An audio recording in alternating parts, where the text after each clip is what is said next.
মাসে কোরআন নাযিল হওয়ার কারণে রমজানের সম্মানার্থে এই মাসের মর্যাদা বাড়িয়ে দেওয়া হয়েছে।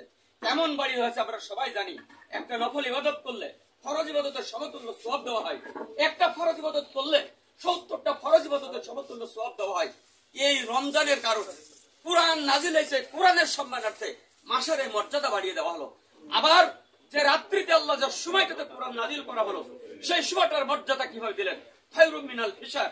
আল্লাহ তাআলা বলছেন এই সময়টা হচ্ছে 1000 মাসের চেয়ে উত্তম, এই রাত্রিটা 1000 মাসের চেয়ে উত্তম।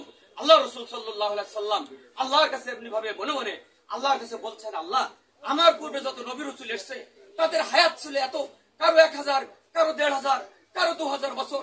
আল্লাহ তারা তো অনেক বড় বড় আমল নিয়ে ওই নবীর উম্মতরা তোমার দরবারে হাজির হবে আল্লাহ, আর আমার উম্মতেরা তাদের 100 বছরের উপরে হায়াত হয় না, তারা কত ছোট আমল নিয়ে তোমার দরবারে হাজির হবে। মনে মনে আল্লাহ রসুল এমন কথাগুলো বলছেন। আল্লাহ তাআলা রসুলের সেই কথাগুলো বুঝতে পারলেন, বুঝে আল্লাহ তাআলা এই খায়রুম মিনাল ফিশার নামক 1000 রাত্রি সমতুল্য এই 1000 মাস 83 বছর 4 বার এই রাত্রিটা আল্লাহ তাআলা তার রসুলের উপরে তার বান্দাদের উপরে দান করলেন যে সবচেয়ে কম হায়াতের মানুষগুলো যাতে বড় আমল নিয়ে আল্লাহর দরবারে হাজির হয় হতে পারে।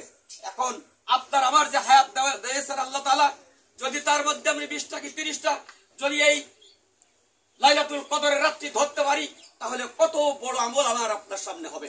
প্রিয় উপস্থিতি, তাই এই শেষ দশক চলছে কদরের সেই রাত্রি, আমরা চেষ্টা করব এই কদরের রাত্রিটা ধরার জন্য। যেটা গিয়েছে এই যেটা বাকি আছে অন্তত আমরা যখন সেহরি খাবো তার পূর্বে অথবা পরে আমরা 4 রাকাত 8 রাকাত অন্তত লাইলাতুল কদরের নামাজ পড়ি, তাহলে অবশ্যই আমরা এই সময়টা ধরতে পারবো, রাত্রিটা ধরতে পারবো ইনশাআল্লাহ। সম্মানিত উপস্থিতি, এরপরেই রমজান মাসে আমার পূর্বে আলোচনা করলেন 17 রমজান বদরের যুদ্ধ হয়েছিল। আল্লাহ রাসূল সাল্লাল্লাহু আলাইহি সাল্লাম সেদিন সাহাবাদেরকে ডাকলেন, ডেকে যখন ওই শিশু রাষ্ট্রটি মদিনাটিকে ধ্বংস করে দেওয়ার জন্য ওই কাফের মুশরিকরা যখন সমবেত হলো, তখন দেখলো এই শিশু রাষ্ট্রটির উপর যদি হামলা করে, এখানে নারী আছে, পুরুষ আছে, শিশুরা আছে, তারা ক্ষতিগ্রস্ত হবে।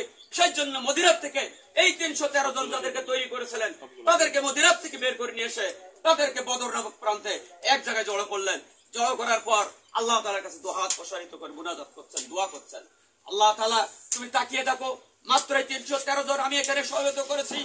আল্লাহ এরা যদি আজকের এই কাফেরদের মোকাবেলায় তাদের অত্যাধুনিক অস্ত্র শস্ত্র, তারা 1000 অধিক তাদের সৈন্য আজকে 313 জন শাহাদাত বরণ করে তোমার জমিনে আর নাম নেওয়ার মতো কেউ থাকবে না।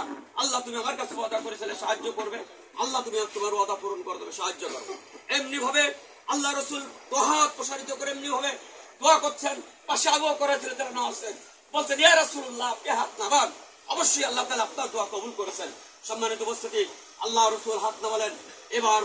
এবার সাহাবীদের উদ্দেশ্যে ভাষণ দিচ্ছেন, ও সাহাবারা তোমাদের সাথে প্রতিপক্ষ যারা সামনে দাঁড়িয়ে আছে অনেক সংখ্যক তোমাদের চাইতো অনেক অত্যাধুনিক অস্ত্র তাদের আছে, তোমাদের হাতে তেমন কিছু নেই।